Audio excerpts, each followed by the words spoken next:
Qui pensava que seria així el final de curs? Hem hagut d'aprendre noves maneres de transmetre i comunicar.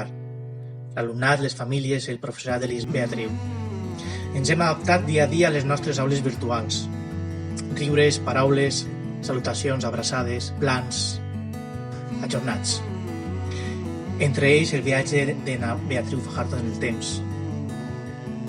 Els entrebancs han estat la pandèmia i la necessària reclusió a casa per a cuidar la salut de totes les persones. La gran majoria de treballs que conformen el projecte es van plantejar per a ser realitzats en les classes i altres espais del centre amb diferents formats, manuals i digitals, al llarg del mes d'abril.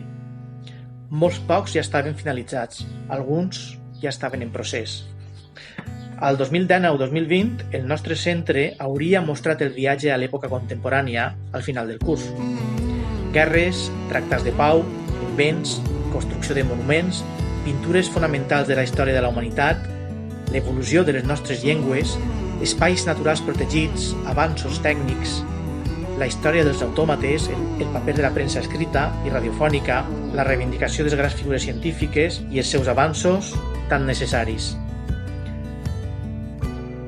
Tot mostrat amb el treball en equips a nivell classe i entre diferents nivells, amb la inclusió i la igualtat com les clau dels nostres treballs, en els quals l'alumnat és el protagonista del procés i en la posterior transmissió.